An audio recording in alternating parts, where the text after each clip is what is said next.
Hello students, types of chemical reaction से मैं ये वीडियो आपके लिए लेकर आई हूँ जिसमें हमने सीडीएस और एनडीए दोनों के ही प्रीवियस ईयर्स के क्वेश्चंस शामिल किए हैं। तो क्विकली देखते हैं ये क्वेश्चंस और इनके right answers. Consider the following chemical reaction AFE2O3 solid plus BCO gas will give CFE solid plus DCO2 gas. In the balanced chemical equation of the above, which of the following will be the values of the coefficient A, B, C, D respectively? तो basically ये जो question है वो balancing से है और balancing CDS, NDA दोनों में ही कभी कभी पूछ ली जाती है। तो ये जो रिएक्शन है, इस रिएक्शन के लिए हम बैलेंसिंग कैसे करेंगे? तो यहाँ पर बैलेंसिंग करने का एक राइट तरीका ये है कि हम दोनों ही तरफ यानी रिएक्टेंट साइड्स और जो प्रोडक्ट साइड होता है वहाँ पर जो नंबर ऑफ एलिमेंट्स हैं वो हम लिख लेते हैं। तो यहाँ पर Fe है 2 और यहाँ पर Fe है 1। यहाँ पर ऑक्सीजन जो है अभी हाल फिलहाल 3 एटम्स हैं और एक क्या हो गया 4, तो 3 + 1। और यहाँ पर ऑक्सीजन कितने हैं? यहाँ पर ऑक्सीजन है आपके 2। कार्बन की बात यदि हम करें तो कार्बन रिएक्टेंट साइड है 1 और जो प्रोडक्ट है उस साइड भी है 1। तो अब हमें ऐसा करना है कि इससे कुछ इस तरह से हमें इस केमिकल रिएक्शन को बैलेंस करना है कि रिएक्टेंट और प्रोडक्ट दोनों तरफ जो एलिमेंट्स हैं उनके एटम्स क्या हो जाएं, वो इक्वल हो जाएं। तो मान लीजिए मैं यहाँ पर स्टार्ट करती हूँ कि Fe को मैं यहीं पर ऐसे ही रहने देती हूँ। तो Fe2O3 प्लस, यदि यहाँ पर मैंने 3CO कर दिया तो यहाँ पर प्रोडक्ट क्या बनेगा Fe, तो मैंने इसको 2 कर दिया प्लस CO2, तो यहाँ पर मैंने इसको 3 कर दिया। तो यहाँ पर जो केमिकल इक्वेशन बन रही है वो कैसे बनेगी? ये बैलेंस इक्वेशन बन गई। यहाँ पर 2 आयरन हैं, 2 आयरन हो गए। ऑक्सीजन टोटल कितने हुए हैं? ऑक्सीजन टोटल हुए हैं यहाँ पर 3 और 3 6, तो यहाँ पर भी 2 3 = 6, तो टोटल ऑक्सीजन यहाँ पर क्या हो गए 6। तो आयरन हो गए यहाँ पर 2, ऑक्सीजन हो गए यहाँ पर 6, तो यहाँ पर भी आयरन हो गए 2 और ऑक्सीजन हो गए यहाँ पर 6। और यदि मैं कार्बन की बात करूं तो टोटल कार्बन कितने हैं 3 और यहाँ पर भी टोटल कार्बन कितने हैं 3। तो इस तरह से ये केमिकल रिएक्शन क्या हो गई? बैलेंस हो गई। ठीक है, तो यहाँ पर जो राइट आंसर बन रहा है वो राइट आंसर बनेगा answer B. Which one of the following chemical reaction is not feasible? Fe plus CuSO4 will give FeSO4 plus Cu. Zn plus CuSO4 will give ZnSO4 plus Cu. Cu PbCl2 will give CuCl2 plus Pb. And Mg plus CuSO4 will give MgSO4 and Cu. तो यहाँ पर जो ये chemical reaction है, ये chemical reaction reactivity series पर आधारित है। तो यदि आपको रिएक्टिविटी सीरीज लर्न है तो उसके अकॉर्डिंग यहाँ पर आप ये कर सकते हैं। 3 रिएक्शन आपको दी हुई हैं कॉपर सल्फेट के साथ में, और ये जो केमिकल रिएक्शंस हैं वो डिस्प्लेसमेंट रिएक्शन का एग्जाम्पल है। तो डिस्प्लेसमेंट रिएक्शन में हमने स्टडी किया था कि जो मोर रिएक्टिव मेटल होते हैं वो लेस रिएक्टिव मेटल को उनके सॉल्ट सॉल्यूशन से डिस्प्लेस कर देते हैं। रिएक्टिविटी सीरीज में जब हम देखते हैं तो हम पाते हैं कि आयरन, जिंक और मैग्नीशियम ये तीनों ही एलिमेंट कॉपर से ज़्यादा रिएक्टिव होते हैं। इसका मतलब है कि ये कॉपर को क्या कर देंगे? डिस्प्लेस कर देंगे, रिड्यूस कर देंगे। ठीक है, तो ये रिएक्शन भी बनेगी, ये भी बनेगी और ये भी बनेगी। अब बात करते हैं हम option C, copper plus PbCl2।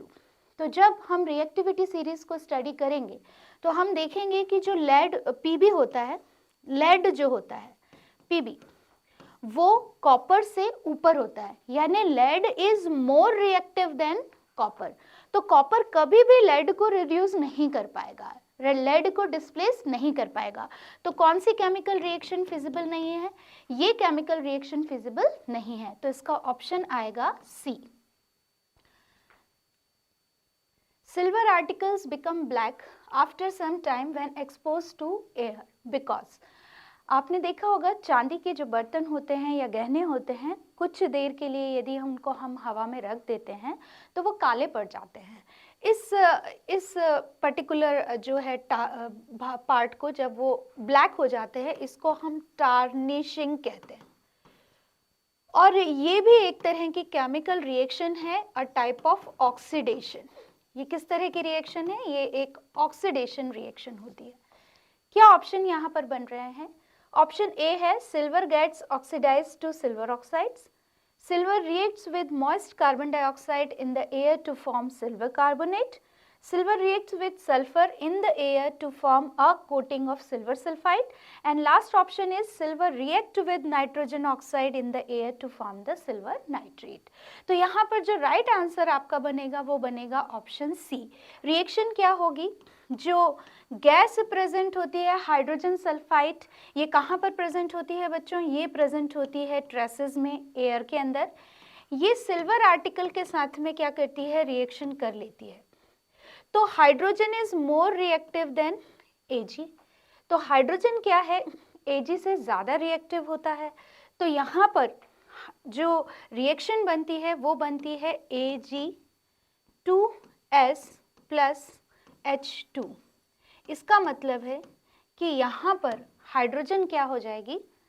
Displace हो जाएगी।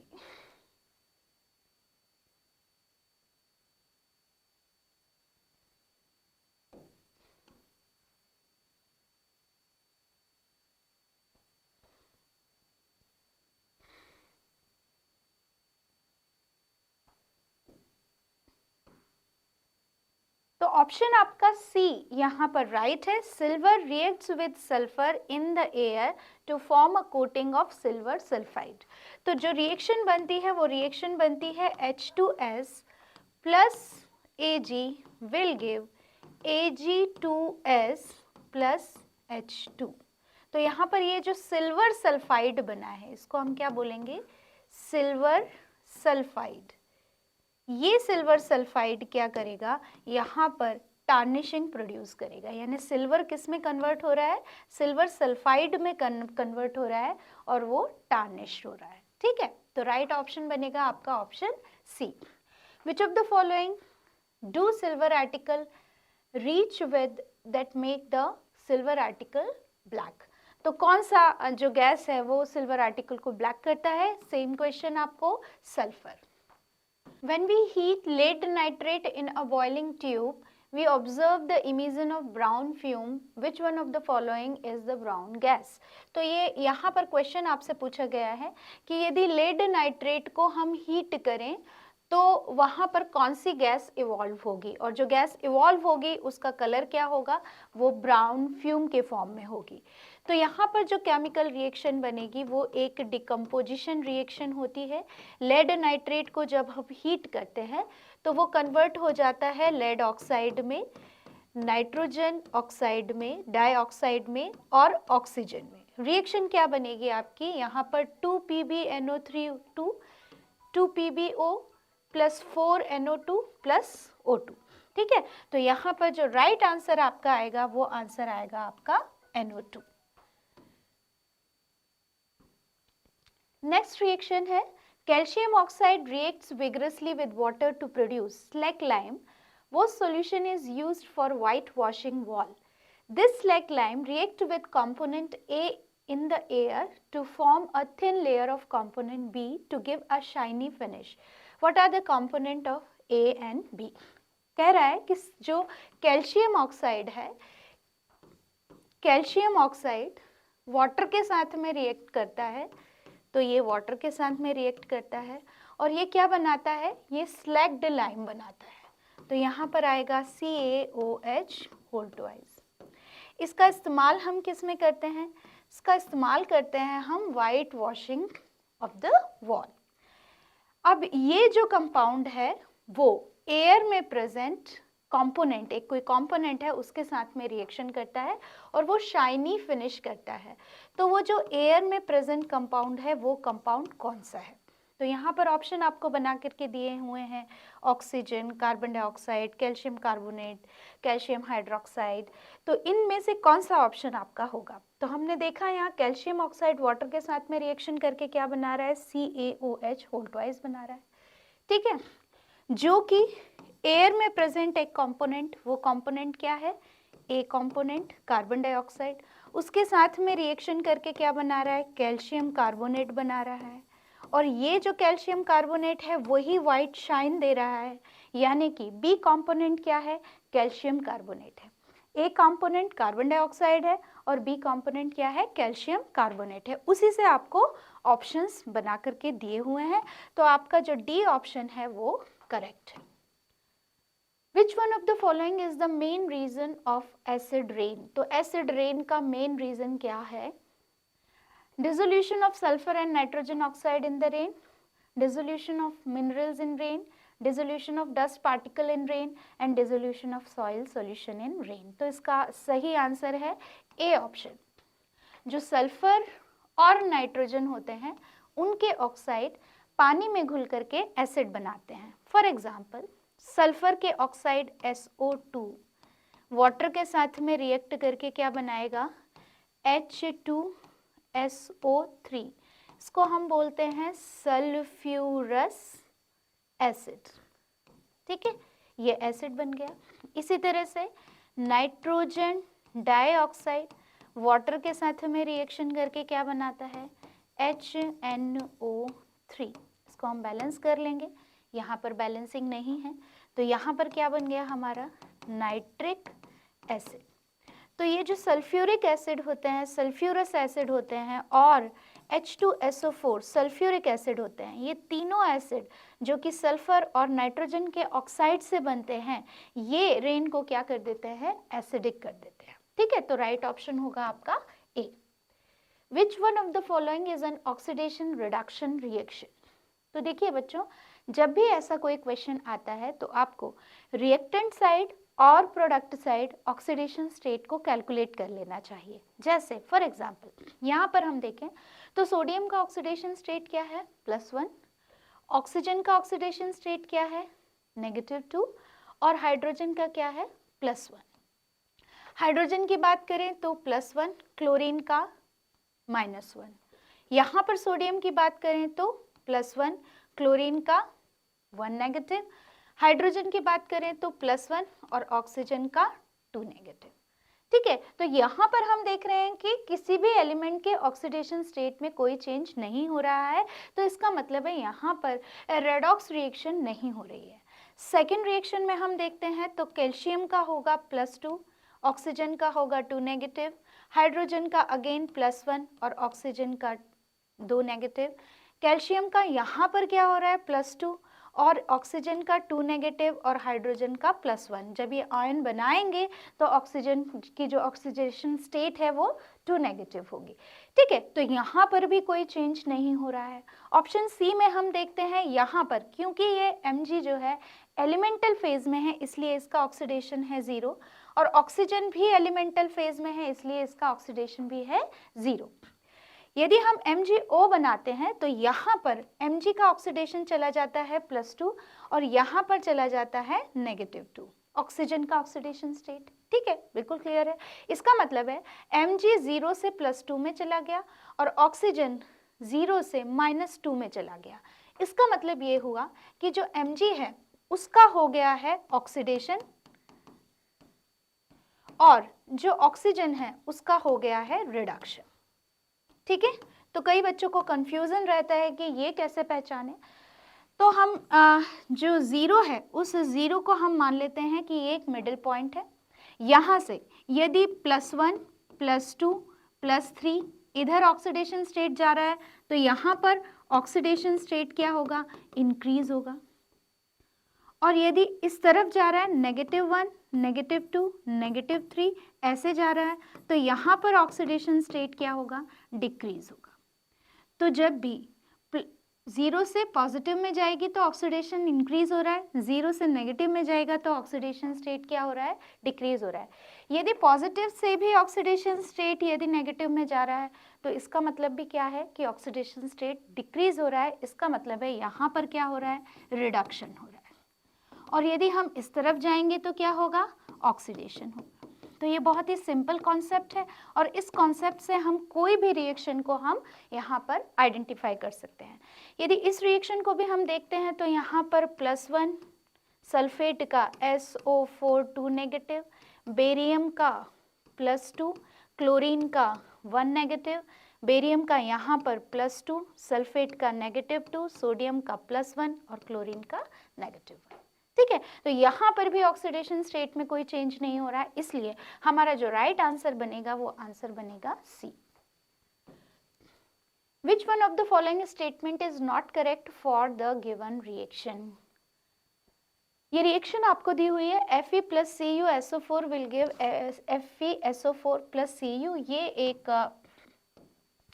डिस्प्लेसमेंट रिएक्शन है। Iron being more reactive than copper can displace copper from its salt solution. अब यहाँ पर क्या इवेंट्स हो रहे हैं उससे आपको स्टेटमेंट बना के दिया है। Iron is the reducing agent, तो आप यहाँ पर देखें कि आयरन का ऑक्सीडेशन स्टेट कितना है 0, और यहाँ पर हम देखें तो आयरन का ऑक्सीडेशन स्टेट क्या हो गया +2। इसका मतलब है कि आयरन का क्या हुआ है ऑक्सीडेशन, आयरन का क्या हुआ है ऑक्सीडेशन। और बच्चों जब मैंने आपको ऑक्सीडेशन रिडक्शन बताया था तो मैंने कहा था कि जिस एलिमेंट का ऑक्सीडेशन होता है वो क्या होता है रिड्यूसिंग एजेंट, वो क्या होता है रिड्यूसिंग एजेंट, और जिसका रिडक्शन होता है, कॉपर यहाँ पर क्या हो गया, यहाँ +2 में था और यहाँ पर किस में आ गया 0 में आ गया, तो कॉपर का क्या हो गया है रिडक्शन। तो जिस केमिकल से रिडक्शन होगा वो केमिकल जो होगा वो क्या हो जाएगा ऑक्सीडाइजिंग एजेंट।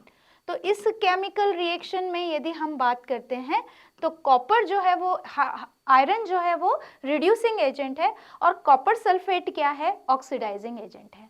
आयरन का फेरस सल्फेट में क्या हो गया है ऑक्सीडेशन हो गया है और कॉपर सल्फेट का कॉपर में क्या हो गया है रिडक्शन हो गया है। तो उसी से हम अपने पॉइंट बना लेते हैं कि क्या स्टेटमेंट सही रहेंगे। Iron is the reducing agent, बिल्कुल सही। The solution turns green in colour after the reaction, ये भी बिल्कुल सही। Copper is a more reactive metal than iron, तो ये हमारा जो स्टेटमेंट है वो गलत है, क्योंकि iron is more reactive than copper, तभी वो उसको क्या कर रहा है डिस्प्लेस कर रहा है। लास्ट जो हमारा सेंटेंस है the reaction is an example of redox reaction, तो अभी मैंने आपको बताया कि ये रेडॉक्स रिएक्शन का एग्जाम्पल है। ठीक है, तो राइट आंसर आपका क्या होगा कि विच इज नॉट करेक्ट, तो क्या करेक्ट नहीं है ऑप्शन सी करेक्ट नहीं है। ठीक है, चलिए। Dinitrogen and dioxygen are the main constituent of air, but they do not react with each other to form oxides of nitrogen because ये 2019 में NDA में पूछा गया है। बेसिकली ये अभी हमने जो एसिड रेन से रिएक्शन जो क्वेश्चन लिया था उसी का ही एक क्वेश्चन है, वो CDS में पूछा गया था आपसे, ये NDA में पूछा गया है। तो इन जनरल वो कह रहा है कि जो एटमॉस्फेयर है उस एटमॉस्फेयर में हम सभी जानते हैं कि 3 बड़ी गैस होती हैं। एक गैस होती है कार्बन डाइऑक्साइड जो 0.03% होती है, नाइट्रोजन जो होती है वो 78% होती है और ऑक्सीजन जो होती है वो अप्रॉक्सीमेटली 21% होती है। इसमें ये 2 बहुत बड़ी कॉन्स्टिट्यूएंट गैसेस होती हैं, लेकिन इन जनरल ये रिएक्शन नहीं करती हैं। तो उसका क्या कारण है? The reaction require initiation by a catalyst, तो ये तो रॉन्ग है। हम जानते हैं कि जब थंडर और लाइटनिंग होती है, थंडर एंड लाइटनिंग, और ये किस मौसम में होती है बच्चों? बारिश के मौसम में जब ये थंडर और लाइटनिंग होती है तो उस दौरान नाइट्रोजन और ऑक्सीजन मिलकर के ऑक्साइड्स बनाते हैं, तो कैटलिस्ट वहाँ पर रिक्वायर्ड नहीं होता। Oxides of nitrogen are unstable, ऐसा भी नहीं है कि वो अनस्टेबल होते हैं।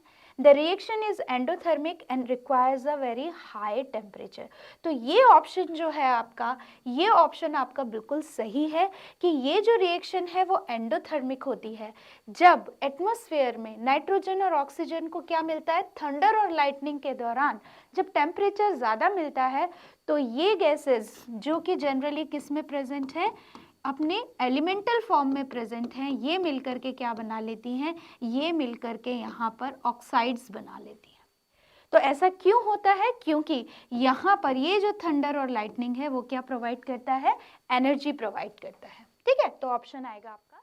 तो पढ़ते रहिए और देखते रहिए Doon Indian defence academy Dehradun से जो हम आपके लिए वीडियोस लेकर आ रहे हैं। Good bye.